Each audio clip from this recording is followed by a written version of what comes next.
ഒരു വ്യക്തി മെസ്സേജ് ഇട്ടിരിക്കുന്നതാണ്, ഓണം ദേശീയോത്സവമാണ്. അതെ അതെ അതെ, ഓണം ഭയങ്കര ദേശീയോത്സവമാണ്. എന്നു മുതലാണാവോ ഈ ദേശീയ ഉത്സവമായത് എന്ന് ഒന്ന് പറയാമോ? നല്ല ക്രിസ്ത്യാനിയാട്ടോ, ക്രിസ്ത്യാനിയാണെന്ന് പറയുന്ന ഒരു വ്യക്തിയാണ്. നല്ല ക്രിസ്ത്യാനി, എന്നും പള്ളിയിൽ പോകുന്ന ഒരു വ്യക്തി, എന്നും പ്രാർത്ഥിക്കുന്ന ഒരു വ്യക്തി.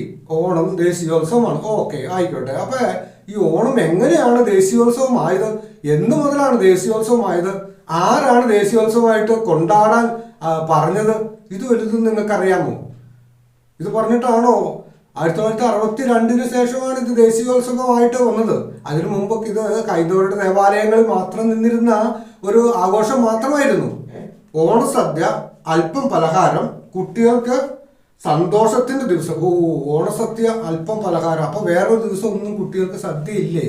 വേറൊരു ദിവസം ഒന്നും ഇവർക്ക് കുട്ടികൾക്ക് ഭക്ഷണമൊന്നും കൊടുക്കുന്നില്ലേ? വേറെ ദിവസങ്ങളൊന്നും കുട്ടികൾക്ക് സന്തോഷം ഇല്ല. ഇപ്പോൾ ഈ ഓണ ദിവസം വരുമ്പോൾ മാത്രമാണ് സന്തോഷം ഉണ്ടാകുന്നത്. ഓണ ദിവസം വരുമ്പോൾ മാത്രമാണ് സദ്യ കൊടുക്കുന്നത്. ഓണ ദിവസം മാത്രമാണ് പായസം. ഞങ്ങളെന്നും പായസം ഉണ്ടാക്കണം കേട്ടോ. ഞങ്ങൾക്ക് തോന്നുമ്പോൾ കഴിക്കണമെന്ന് തോന്നുമ്പോൾ ഞങ്ങൾ പായസം ഉണ്ടാക്കും, ഞങ്ങൾ സദ്യ ഉണ്ടാക്കും. ഇവര് ഈ ഓണം ആഘോഷിക്കുന്നവർ ചില വ്യക്തികൾ മാത്രമല്ല, ഓണം ആഘോഷിക്കണമെന്ന് താല്പര്യപ്പെട്ട് അതിന് മാത്രം കച്ചകെട്ടി ഇറക്കിയിരിക്കുന്ന കുറെ ക്രിസ്ത്യാനികളുണ്ട്. ക്രിസ്ത്യാനി മറ്റുള്ളവരല്ല കേട്ടോ, അവർക്ക് അവരുടെ ആചാരമാണ്, അവർ ആഘോഷിച്ചോട്ടെ. കച്ചകെട്ടി ഇറങ്ങിയിരിക്കുന്ന കുറച്ച് ആളുകളുണ്ട്. അത് ഓണം ആഘോഷിച്ചേ പറ്റുള്ളൂ. നിങ്ങൾക്ക് എന്താ കുഴപ്പം? ഞാനെല്ലാം ആഘോഷിക്കണം. ആഘോഷിക്കണ്ടെന്ന് പറഞ്ഞില്ലല്ലോ. ഞാൻ പറയുന്നത് അത് ഒന്നാം കൽപ്പന ലംഘനമാണ് എന്നാണ്. ഒന്നാം കൽപ്പന ലംഘനമാണ്. കർത്താവിനല്ലാതെ, ഞാനല്ലാതെ വേറൊരു ദൈവം നിനക്കുണ്ടാകുന്നത്. അയ്യോ, ഇവിടെ വേറൊരു ദൈവമുണ്ടോ? ഉണ്ടെന്നേ, വേറൊരു ദൈവം ഉണ്ടെന്നേ.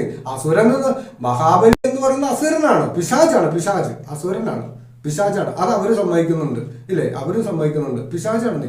ആ പിശാച് പിന്നെ ഒന്നല്ലെങ്കിൽ പിശാചിനെ ആരാധിക്കണം, അതല്ലെങ്കിൽ വാമനനായ വിഷ്ണു, മഹാവിഷ്ണുവിന്റെ അവതാരമായ വാമനനെ ആരാധിക്കണം. ഇത് രണ്ടും എന്താണെങ്കിലും അത് രണ്ടാണെങ്കിലും അത് വിഗ്രഹാരാധനയാണ്, ഒന്നാം കൽപ്പന ലംഘനമാണ്. ഊഞ്ഞാലാട്ടം, പറ്റിയാൽ പൂക്കളം നിറഞ്ഞ പൂക്കളം. ഓണത്തിനും ക്രിസ്ത്യാനികൾ എന്നത്തെയും പോലെ പ്രാർത്ഥിക്കുന്നു. അയ്യോ, പൂക്കളൊക്കെ ഇടും. അത് ഓണത്തിന് എന്നത്തെയും പോലെ പ്രാർത്ഥിക്കുന്നു. എന്നത്തെയും പോലെ വ്യക്തി പറഞ്ഞിരിക്കുന്ന എന്നത്തെയും പോലെ പ്രാർത്ഥിക്കുന്നു. അപ്പൊ എന്നും ഇതേപോലെ പ്രാർത്ഥിക്കുന്നുള്ളൂ. വിശ്വാസം ഉണ്ടായിട്ടല്ലേ? വെറുതെ ഇന്നത്തെയും പോലെ ഇന്നലെ പ്രാർത്ഥിച്ചു, ഇന്നും അതേപോലെ ഒന്ന് പ്രാർത്ഥിക്കാം, അത്രേ ഉള്ളൂ. അത് കൂടുതലൊന്നും വിശ്വാസം ഉണ്ടായിട്ടല്ല. യേശു കർത്താവാണെന്ന് ഹൃദയത്തിൽ വിശ്വസിക്കാതെ ഏറ്റുപറയുകയും ചെയ്യണം. എന്നാൽ അതാണ് വിശ്വാസം. അതില്ലാതെ ഞാൻ പ്രാർത്ഥിച്ചു, ഇന്നലെ ഞാൻ അക്കരയ്ക്ക് പോയായിരുന്നു, മിനിയാന്ന് ഞാൻ അക്കരയ്ക്ക് പോയായിരുന്നു. അതുകൊണ്ട് എന്തൊരു കാര്യമുണ്ടോ? ഇന്നലെ പ്രാർത്ഥിച്ചതുപോലെ ഇന്നും പ്രാർത്ഥിച്ചു. എന്നും ഓണത്തിന് പ്രത്യേകമായിട്ടുള്ള ആഘോഷം, പ്രത്യേകമായിട്ടുള്ള പ്രാർത്ഥന. ഓണമല്ലേ? മഹാബലി അല്ലേ? സാത്താൻ ഇങ്ങനെ വരിക. മഹാബലി പാതാളത്തിലേക്ക് പോയ മഹാബലി എണീറ്റ് വരിക. വർഷത്തിൽ ഇങ്ങനെ എണീറ്റ് വരിക. അപ്പൊ ഞാൻ പ്രത്യേകിച്ച് ഓണസദ്യ ആഘോഷിക്കണമല്ലോ. ആ പുള്ളിക്കാരൻ വരുമ്പോ ഞാനൊന്ന് ആഘോഷിക്കും, ആ പുള്ളിക്കാരനൊന്ന് വരവേൽക്കുകയും ചെയ്യണമല്ലോ. അപ്പൊ പിന്നെ യേശുവിനെ അല്ലല്ലോ വരവേൽക്കുന്നത്, അപ്പൊ പിശാചിനെ അല്ല വരവേൽക്കുന്നത്. അപ്പൊ വിഗ്രഹാരാധനയായില്ലേ? പാതാളത്തിലേക്ക് പോയ അത് വെറും മിത്ത് കഥയാണ്. അപ്പൊ എന്നാൽ പോലും ആ മിത്ത് കഥ, ആ പാതാളത്തിലേക്ക് പോയ പിശാചിനെ പറയാം. ഓരോ ദിവസവും വിശുദ്ധ കുർബാനയിൽ എൻ്റെ ഉള്ളിലേക്ക് വരുന്ന ക്രിസ്തുവിനെ ആർക്കും വേണ്ട.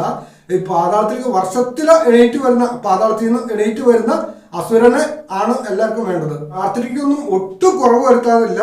അത് കുറച്ചുകൂടെ കൂടുതൽ ബൈബിള് വായിക്കുന്നു. ആഹാ, എന്തൊരു രസമാണ്. കുറച്ചും കൂടി കൂടുതൽ ബൈബിൾ വായിക്കും. അതുവരെ ഒന്നും ബൈബിൾ വായിക്കില്ല. അന്ന് ഓണത്തിന്റെ വരുമ്പോ മഹാബലിനെ കേൾക്കാൻ വേണ്ടിയിട്ടാണ് തോന്നുന്നു. മഹാബലിനെ കേൾക്കാൻ ആ പുള്ളിക്കാരൻ ഇങ്ങനെ വരുമല്ലേ? അപ്പൊ പിശാചിന് കൂടുതൽ വചനം പിശാചിനെ അറിയാവുന്ന, നമ്മളെക്കാളൊക്കെ കൂടുതൽ വചനം പിശാചിനെ അറിയാം. ആ പുള്ളിക്കാരൻ കേൾക്കാൻ വേണ്ടി കൂടുതൽ ബൈബിൾ വായിക്കുന്നതാണ് ഇദ്ദേഹം പറയുന്നത്. ഹല്ലേലൂയ. ഈ കൂടുതൽ ബൈബിൾ വായിക്കുന്നത് കാരണം എന്താണെന്ന് പറഞ്ഞേക്കുന്നത്? എല്ലാവർക്കും അവധിയല്ലേ? ആ ഓണത്തിന് അവധിയാണ്. എന്ത് രസം, ഓണത്തിന് അവധിയാണ്. അവധി കാരണം ബൈബിള് കൂടുതൽ വായിക്കുക. അത് ശരിയാ, ബൈബിള് കൂടുതൽ വായിക്കാൻ വേണ്ടി ഓണത്തിന് അവധി എടുത്ത്. അപ്പൊ പിശാച് വരുന്നത് നോക്കിയിരിക്കുക. പിശാച് അവര് വചനം അറിയാലോ കൂടുതൽ. അപ്പൊ അവനും അറിയാവുന്നതുകൊണ്ട് നമ്മളും കുറച്ച് പഠിച്ചിരിക്കണ്ടേ. അതുകൊണ്ടായിരിക്കും കൂടുതൽ ബൈബിൾ വായിക്കാൻ ആ ഒരു സമയം തിരഞ്ഞെടുത്തിരിക്കുന്നത്. ബാക്കിയുള്ള സമയത്തൊന്നും ഇല്ല ബൈബിൾ. ഈ അസുരൻ വർഷത്തിലൊരിക്കൽ ഈ അസുരൻ പാതാളത്തിൽ നിന്ന് കയറി വരുമ്പോൾ ബൈബിൾ വായിക്കാൻ വേണ്ടി ബൈബിൾ ഇങ്ങനെ ഭദ്രമായിട്ട് മാറ്റി വെച്ചേക്കുക ഷെൽഫില്. അത് അന്നേരം പുള്ളിക്കാരൻ വരും. അപ്പൊ ഒന്ന് വായിക്കണമല്ലോ, കാരണം പുള്ളിക്കാരന് വചനം കൂടുതൽ അറിയാവുന്നതാണല്ലേ. അപ്പൊ ഒന്ന് വായിക്കണമല്ലോ എന്ന് ഓർത്തുകൊണ്ട് അത് വായിക്കാൻ വേണ്ടിയിട്ട് വെച്ചിരിക്കുക, കൂടുതൽ പ്രാർത്ഥിക്കാൻ വേണ്ടിയിട്ട്. ഹല്ലേലൂയ. എന്നിട്ട് ഞാൻ പറയാണ്, അവധിക്കാലത്ത് കൂടുതൽ പ്രാർത്ഥിക്കാനും കൂടുതൽ ബൈബിൾ വായിക്കാനും കൂടുതൽ കുർബാന കൂടാനൊക്കെ പതിവല്ലേ? ശരിയാ. അവധിക്കാലത്ത് ആണല്ലോ കൂടുതൽ കുർബാന ഒക്കെ കൂടാനും. കുർബാനയുടെ മഹത്വം എന്താണെന്നൊക്കെ ഇത് അറിഞ്ഞിട്ടാണോ എന്തോ.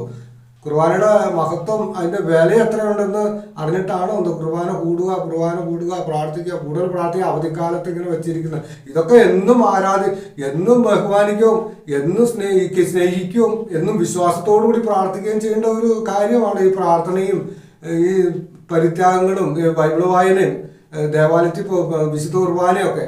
അത് ഈ മാവേലി വരുന്ന ദിവസം കൂടുതലായിട്ട് പ്രാർത്ഥിക്കും. അപ്പോൾ വേറെ ഒരു ദിവസവും കൂടുതലായിട്ട് ചെയ്യാൻ ഇദ്ദേഹത്തിന് ഇല്ല എന്ന് എനിക്ക് തോന്നുന്നു. ഹല്ലേലൂയ. എൻ്റെ പ്രിയ സഹോദര സഹോദരി, നമ്മൾ എന്താണ് ഇത്തരം വിഡ്ഢിത്തരങ്ങളൊക്കെ മനസ്സിൽ വെച്ചുകൊണ്ടിരിക്കുന്നത്? എന്തിനാണ് ഇങ്ങനെയുള്ള വിഡ്ഢിത്തരങ്ങളൊക്കെ നമ്മൾ കാണിച്ചു കൂട്ടിക്കൊണ്ടിരിക്കുന്നത്? ആരെങ്കിലും എന്തെങ്കിലും പറഞ്ഞാൽ ഇത്ര പൊട്ടത്തരങ്ങൾ കാണിച്ചു തന്നാൽ മറ്റുള്ളവരെ നമ്മൾ ആരെയും വെറുക്കാനോ ഇതൊന്നും അല്ല കേട്ടോ പറയുന്നത്. കാരണം എനിക്ക് ഒത്തിരി സുഹൃത്തുക്കളുണ്ട്, അവരൊക്കെ ഞാൻ കൂട്ടുകൂടി നടക്കുന്നുണ്ട്, അവരൊക്കെ ഭവനങ്ങളിൽ പോകുന്നുണ്ട്. ഇതൊക്കെ ശരിയാന്നേ. പക്ഷെ ആരാധന അത് ദൈവത്തിന് മാത്രമേ ഉള്ളൂ. ആരാധന എന്നുള്ളത് യേശുക്രിസ്തുവിന് മാത്രമേ ഉള്ളൂ. അതൊരു മറ്റൊരാൾക്കും വെച്ചു കൊടുക്കാൻ തയ്യാറല്ല. അത് ഓണം വരുമ്പോ ഈ മഹാബലി പാതാളത്തിൽ നിന്ന് ഇറങ്ങി വന്ന് നോക്കി ഞാൻ ഇങ്ങനെ നിന്നിട്ടല്ല ഞാൻ എൻ്റെ കർത്താവിനെ അറിയും. ഞാൻ ഓരോ ദിവസവും ഓരോ ദിനവും നിമിഷവും എൻ്റെ ഹൃദയത്തിൽ യേശുവിനെ ആരാധിക്കാൻ പഠിക്കണം. ഓരോ ദിവസവും ഓരോ മിനിറ്റ് പോലും യേശുവിനെ എൻ്റെ ഹൃദയത്തിൽ പൂജിക്കാൻ പഠിക്കണം. അതാണ് രക്ഷകൻ. വഴിയും സത്യവും ജീവനും ആയ യേശു ക്രിസ്തു. വഴിയും സത്യവും ജീവനുമായ യേശു ക്രിസ്തു. ഈ വഴി മാറ്റിവിടാൻ, ഈ വഴി തെറ്റിക്കാൻ വേണ്ടിയിട്ട് ആരൊക്കെ പണി പഠിച്ചാലും കുറെ ആൾക്കാരൊക്കെ ഇങ്ങനെ കൊണ്ടു നടക്കാൻ പറ്റും. കാരണം പിശാച് ഇങ്ങനെ അലർന്ന സിംഹത്തെ പോലെ നടക്കുക. ആരെയാണ് എൻ്റെ കൂടെ കൊണ്ടുപോകുന്നത്? ഇവനൊക്കെ എന്തൊരു പ്രാർത്ഥന, അയ്യോ എന്തൊരു പ്രാർത്ഥന, ഇവനെങ്ങനെയും വഴി തെറ്റിക്കണമല്ലോ. അപ്പൊ എന്താ മാർഗം? പിശാച് ഇങ്ങനെ ആലോചിച്ചിട്ടില്ല. അപ്പൊ ഏറ്റവും എളുപ്പമുള്ള മാർഗം എന്താ? ഇതാണ്.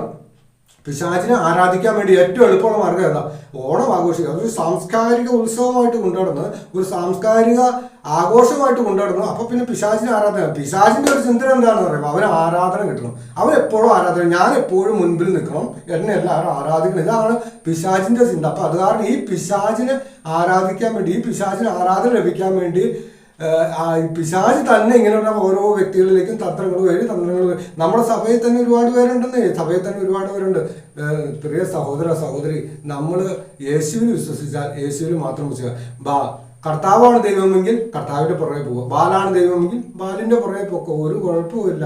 എല്ലാത്തിനും കണക്ക് കൊടുക്കേണ്ട ഒരു സമയമുണ്ട്. ആ കണക്ക് കൊടുക്കേണ്ട സമയത്ത് എല്ലാം നിന്റെ മുമ്പിൽ വന്ന് നിൽക്കും. അന്നേരം നീ ചോദിക്കും, പറഞ്ഞിട്ട് ഒരു കാര്യമില്ല. അറിയാൻ ആഗ്രഹിക്കുന്നത് അറിയാൻ നിങ്ങൾക്ക് സമയമുണ്ട്. അറിയാൻ സമയമുണ്ട്. അത് അറിഞ്ഞുകൊണ്ട് പഠിക്കുക, ആഗ്രഹിക്കുക. എന്താണ് പഠിപ്പിക്കുക, എന്താണ് ക്രിസ്തു പഠിപ്പിക്കുക, ആരാണ് ക്രിസ്തു, ഇതൊക്കെ പഠിക്കുക. ആരാണ് പിശാച്, ആരാണ് മഹാബലി, ആരാണ് വാമനൻ, ഇതൊന്നും അറിയാൻ പാടില്ല. അത് അറിഞ്ഞിട്ടും ചുമ്മാ മറ്റുള്ളവരെല്ലാം കൂട്ടിപ്പിടിച്ച് ഇങ്ങനെ കൊണ്ടുനടക്കുക.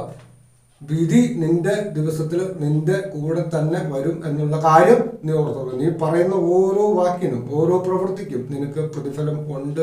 ഈ പറഞ്ഞ എനിക്കും ഉണ്ട്. അതുകൊണ്ട് ഞാനും വളരെ ശ്രദ്ധയോടുകൂടി നടക്കേണ്ടതാണ് എന്നുള്ള കാര്യം എനിക്കും ഓർമ്മയുണ്ട്. നിങ്ങളും ഓർമ്മിക്കുക. വഴി തെറ്റിക്കാതിരിക്കാൻ സൂക്ഷിച്ചു കൊള്ളുക. ഈ ഒരു ചിന്ത നമ്മുടെ മനസ്സിൽ എപ്പോഴും ഉണ്ടായിരിക്കട്ടെ. ആമേൻ. ഹല്ലേലൂയ.